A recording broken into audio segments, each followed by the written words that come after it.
Is that what you're saying? No, they were waiting for the unrolled copy of the order, not the Oga. Now, they were not a party to it. Correct. So why would they be expecting to receive it instead of getting an instruction from the presidency now? No, so the media reports of the ruling delivered that they indicated the Supreme Court made an order regarding the Central Bank of Nigeria. No. Now, if you're the governor of the Central Bank of Nigeria, knowing that you're not a party, you will wait for the order to know how exactly you're supposed to comply with the said order. Now it's being done. The bigger issue is this. Why are the 500 naira and 1,000 naira banknotes the largest part of the money in circulation? And we were having this conversation with Wade before the show started. In serious countries, the larger denomination notes are usually the ones that are smallest in supply, and then the smaller denomination notes are larger in supply. So, for example, why don't we have more quantities of the 50 naira, the 100 naira, and the 200 naira? And the 500 and the 1,000, let them be restricted in supply. So I'll give you a practical instance. The old lady who sells bean cakes, or what we call akara. Somebody wants to buy 100 naira worth of akara. He pulls out 1,000 naira notes. So the woman is supposed to magically produce 900 naira as change. And then if 10 people come and they're bringing 500 naira and 1,000 naira notes, it's not like a working capital is that large. So when they all do that, what's the plan? Or people who board commercial buses and they bring out the larger denomination notes. So yes, they will exist side by side with the new currency, but the CBN should start to think of how to ensure that the lower denomination notes, the 5 naira, the 20 naira, the 10 naira, the 50 naira, the 100 naira, become larger and become more widely used. Because before this currency redesign policy, not many people had the 5 naira notes or the 10 naira notes. We even have a 1 naira coin that seems to have literally vanished. Just a moment. This is how the listener can be part of the conversation this morning. Be sure to send us your WhatsApp messages on 0809-444-0981. Wadi, you would like, before we came on, there was this interesting back and forth. You may want to actually, before we get into your story. Okay, so let me just quickly say something. Let's remember one thing, and what the CBN said when the first court order or the restraining order came about, that most of these currencies had been shredded or burnt, because most of the banks are taking most of these currencies, the 500 and the 1,000 naira bill. So there are a lot of issues pertaining to the logistics of what is available, how much is available, how do you take it out into the system? Do you have some with the CBN that has not been burnt, so that banks will know? You don't start something and say, okay, start paying, and then all of a sudden you start paying, then it's still not enough. And the other question, which I have continually asked, and I've asked those in the banking system, is the 400 billion new naira notes that were released, where exactly are they? Because nobody seems to see them. No, we know where they are. No, I don't know where they are. Okay. Let the bankers tell us. Mr. C and Mr. Wade, we'll get back to you in a jiffy, but let's quickly go on this break, and we would find out from the Punch newspaper why the Lagos airport runway will shut down. Stay with us. It's still freshly pressed on Smooth 98.1 FM. We don't know where it is. I'm not going to speculate. I don't know where it is. You should tell us. Smooth break. Okay. When is the next one? Oh, no, you don't know. No, I don't know. When is the next break? That's what I'm Okay. But I don't know where they are. Let them tell us where the 400 billion that is being taken to the CBN gives to them. But follow Okay. we found the request under the Freedom of Information Act, and the CBN gave promise that they will. You will get it now. That one is not a problem. You will get it. Those banks got it now. You think they didn't get those No, money? they got it. So let banks tell us where they are now. So there's a concern about bank customer confidentiality. For that fire, there used to be a banker for national interest. What has caused a lot of issues in Nigeria, and you cannot tell us where the monies are. needs lactation. I just can't go Eh? anywhere without my We're having a baby. normal conversation, but Stop, they cannot. bro. Sorry for the. Like calling your sardine that. What's happening? No, be for my child. Back up your love with Can we action. go after No, this? no, no, no, no, no, no, no, no, Consolidated no, no. Give me an idea. Eh? Visit The public also deserves to know cbnplc.com to get because my own money. love it, insure it with No, no, no, not your consolidated account. Comac Insurance. The currency that CBN give to you. So where did it go to? Because I myself, you owe me here to tell me that my own We're back, guys. my own 100,000 I cannot collect. I used to be a banker. We must be very careful about this thing. We're back, guys.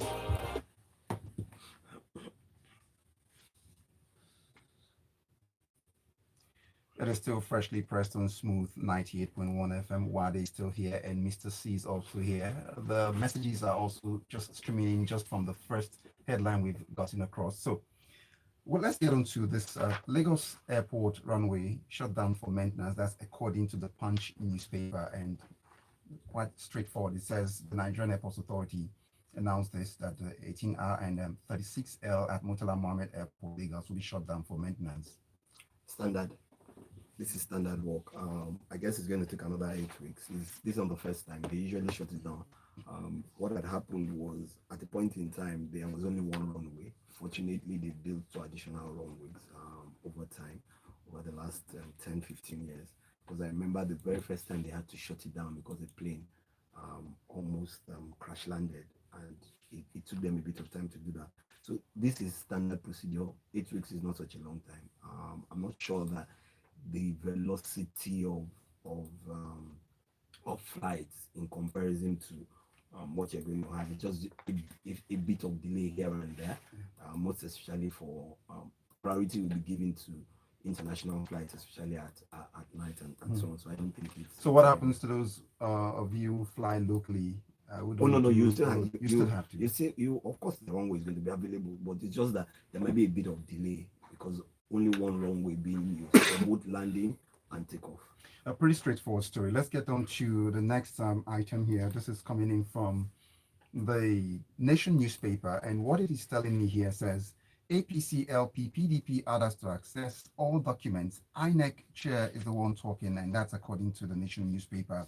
It goes on and on, but the part that caught my attention was the assurance given by the INEC chairman saying, quote, the EC8E, the declaration can easily be certified and given to you almost immediately. As for the other documents that you are asking for, they are at the state level.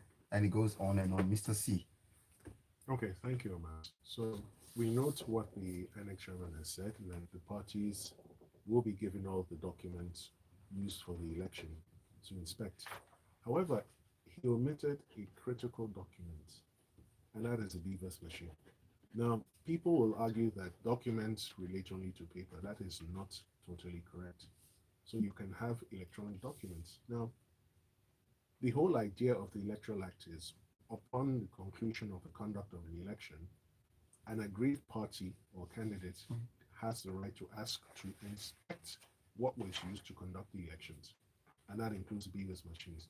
Now, I note here that he says that they will print out the accredited data from their back end and certify it.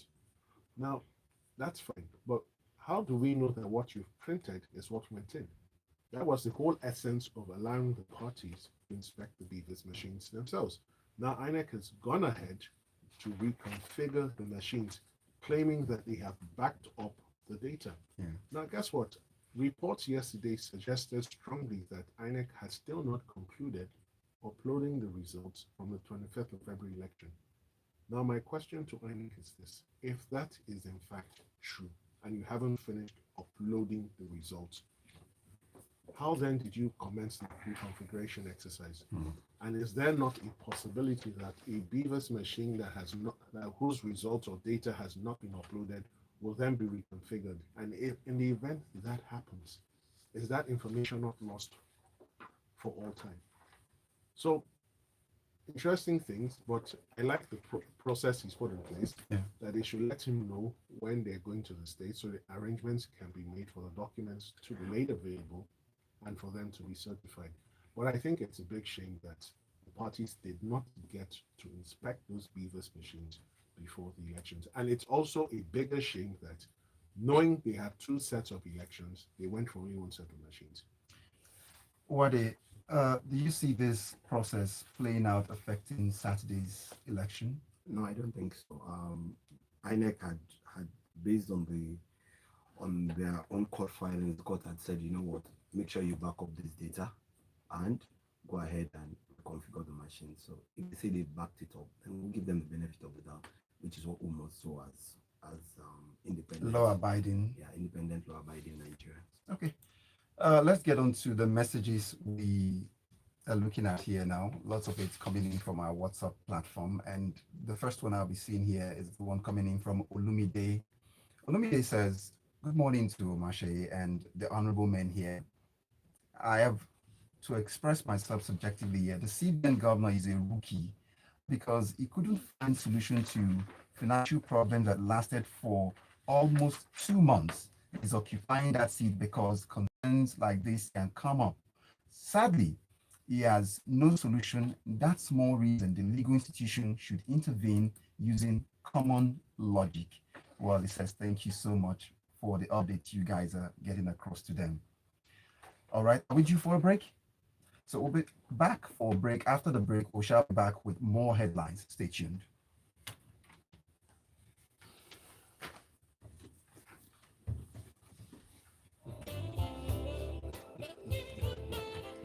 Yeah, I didn't want energy for anybody.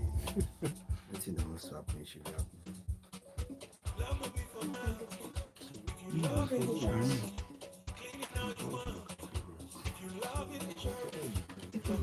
So that music was playing. That's why people are going to come in. No. Let's never make that mistake. The man needs to really. This is his specialty. This is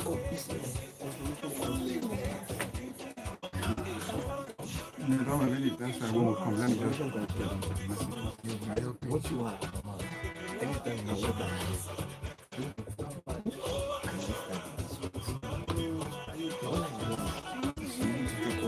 Back up your love with passion. Can we go on? Everything you care about. Also, that we come in. Visit CBN to get started. You have it, insurance, consolidated hallmark insurance.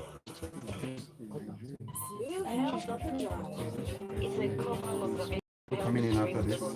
So we're back in. Relevant information and tips from medical experts for optimal well-being. How to prevent it, detect, or treat it. Tune in every Thursday at 5:15 p.m. on the series. We're ready. If you didn't know, now you know. We're back. We'll talk after the show.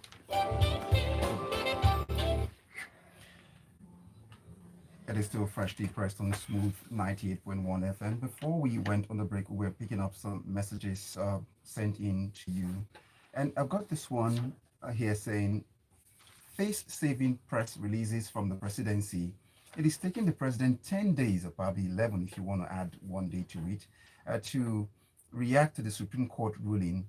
Please give us a break. President Buhari has been in charge all the while, but he watched Nigerians languish in anguish, such a legacy. And he goes on, and I hope it's not a case of the old note being legal tender if you get it. Sir Ken sent in that one.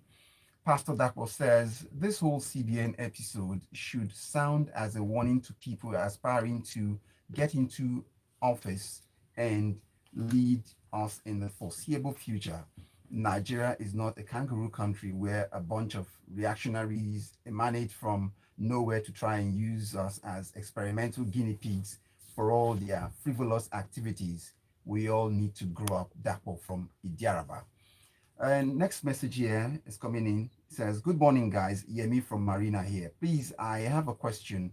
Do we always require the nudge of the executive to obey the court orders? How is it done in other countries? Should the police and other institutions wait to go ahead from regulators before obeying proclamations from the third arm of government? Enlighten us, please. Mr. C, that will come to your table. Go ahead. So very quickly, The reason why we're facing this dilemma is because we don't have strong public institutions. What we've had over time is strong individuals. And until we get to the point where we have strong public institutions, we will always be rejoicing when a seemingly routine step is done. We will celebrate it as extraordinary. There's nothing extraordinary in what the CBN did. An order was given, they have to obey it. Okay. That looks fine. So let's get on to this. I'll still stay with you, Mr. C. And this one is from the Daily Trust newspaper. It says Nigeria threatens, the NLC, that's the Nigerian Labour Congress, threatens nationwide strike over fuel and cash scarcity. That's saying the new man in charge of NLC, Joe Ajaero, well, it looks like a very good time, or probably not a good time to be in charge of the M's of affairs. He's threatening to bring down everything because workers don't even have money to go to work. Just last week, we heard of a man going to work, working for one broadcast station in Ibadan, who slumped searching for a place to get. So you can see what passion workers have and then what they go through to get the goods delivered. Mr. C. Okay, so thank you, Omas. So my thoughts are this, and our thoughts go out to the family of the late broadcaster. Now, if it's in respect of the fuel scarcity, we've been dealing with this for over a year. So why are you striking now? What is special about now with regards to the fuel scarcity? He wasn't the NLC president then, please. He was the deputy then. He was within the corridors of power within the NLC. And you know they say deputies are like specters. You heard that before, right? With regards to political office. The NLC was no politics in the NLC. So in the NLC, it's a lot different because if you're the deputy president, you are more likely to succeed the incumbent once his term of office lapses. Okay, they are comrades then, I guess it. So now what it is with regards to the cash scarcity, it has been a general problem. It has touched everyone, every societal class, and it appears that for the foreseeable future that there might not be any solution in sight. And it's a real mystery what the end game of the CBN really is, because I have it on good record that one of the aims of the Central Bank of Nigeria is to reduce the total money in circulation. Now, pre-redesign policy, that was about 3.2 trillion naira. Now, I understand it will be somewhere between 1.5 trillion to 2 trillion naira. And that he doesn't want it to exceed the upper band, that 2 trillion naira. Yeah. Now, that being the case, what is the long-term solution? And how does a strike bring about the solutions? So, Mr. NLC president, you go on a strike, 7-day strike, and at the end of the 7 days, nothing gives. What then do? Do you extend the strike? And then if you're extending it for how long? 2, there are millions of Nigerians who survive on daily earnings. What are you telling those people? Already we have the cash scarcity, right? So the little they can go out to hustle, you now tell them, forgo that, stay in your homes, we're striking for you. Something. So this resort to announcing a strike, going on a strike once there's a problem. We have to be more innovative. They're brilliant people in the NLC. Surely they can find, yes, they are, trust me. Surely they can find better ways, different ways of getting solutions. Strikes have proven over time in Nigeria not to work because the establishment, I'll tell you, a typical leader will just say, let them start. First day, second day, summon them to Abuja, give them some financial incentives, and then send them on their way. Financial incentives? I did that cheap. All right. I'm not going. I just asked that question. Okay, that's enough for That's to enough. get him. I did that cheap. But sounding it this way, for someone listening, I will say probably you have a private sector background, so you may not understand the comradeship that goes with feeling and striking, because it seems like most persons in authorities are like drums. You need to strike them for them to sound. Thomas, if you do the same thing repeatedly, how then do you expect a different result? How's it going to happen? That's the language you understand. So, and that language has proven over time not to resonate with them. Or probably the drum has gone thicker now, so probably they don't even sound well. Or maybe they anymore. come up with a new drum beat. Okay, let's go to Wade for our next paper this morning. And Wade, this one is coming to you from the Guardian newspaper. It says Nigerians hit by rent hikes as vacancies dwindle and it goes on and on and on about it. So what can we do now at this stage? Is this the right time to have hikes in prices of rent? Of what what better time do you have with inflation at 21.8%, heading towards the 22% mark? That's really the issue here. Cost of food, cost of materials for building. The Nigerian property market has always been overpriced. Um, Now things are going higher and higher, so that's what you expect.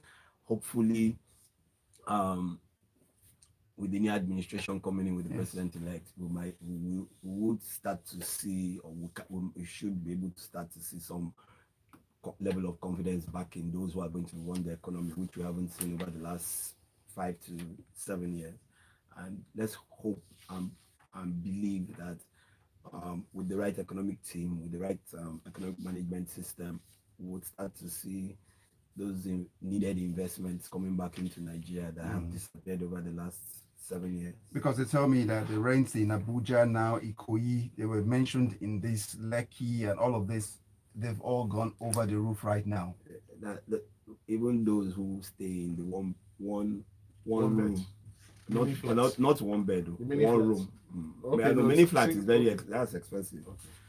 They are all complaining because rents have gone up. Landlords need to eat, they need to feed. So that's really what All right, it so is. I've got a message in. Someone joined in from YouTube saying, Chijioke Uju says, we can now see clearly that we are living in a lawless society where orders from the highest court in the country are disobeyed or just totally ignored and nothing happens.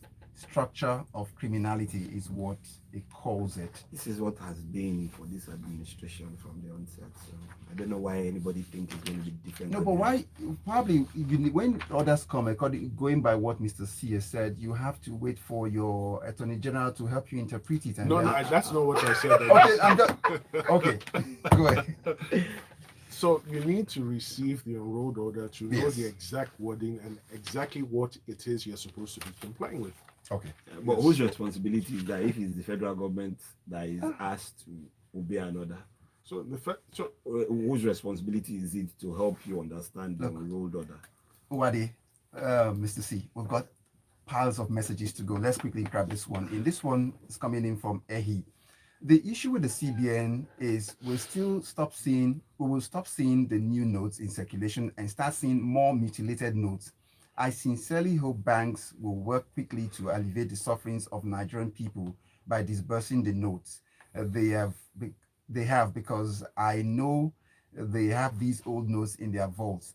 From Yaba. And next we have Saratu from Ogun State saying, good morning, freshly pressed. If only the lower denominations of the currencies were very much available, people wouldn't have been suffering to this extent. They didn't think it through before coming up with the policies that are supposed to make people's lives better. Saratu. Ajayi Olonilua says, good morning. Now that the masses can heave a sigh of relief following CBN's belated directive to the commercial banks to comply with the court directives ruling to recirculate the 500, the old one, and 1,000, the governor of the CBN must immediately resign his position as it is done in civilized climes. Ajayi Olonilua. Gary Newton, okay, let's see, Chibuzo. Chibuzo here says, Mr. C, there are few items if you can buy with 1 naira, 5 naira, and 20 naira today, unless you are buying dundu and akara. My take is that the CBN government needs to step down, even if it is not its fault. It is only right it does so, and it goes on and on. So that's about all we can grab for the headlines for this morning. I want to say thank you to Wadi for your time this morning. Thank you for always having me in the studio. It's always my pleasure. And Mr. C, thank you so much. you're welcome. That's how we leave it here. At about 15 minutes on the other side, it'll be time for us to come up with a grapevine. Stay tuned. It's still Smooth 98.1. Love music, love life. We should have taken The that headlines. story. That NIS story. Can we do it for Lagos stocks? In-depth analysis. Okay, I'll be available for Lagos stocks. Okay. Yeah, let's do it for Lagos stocks.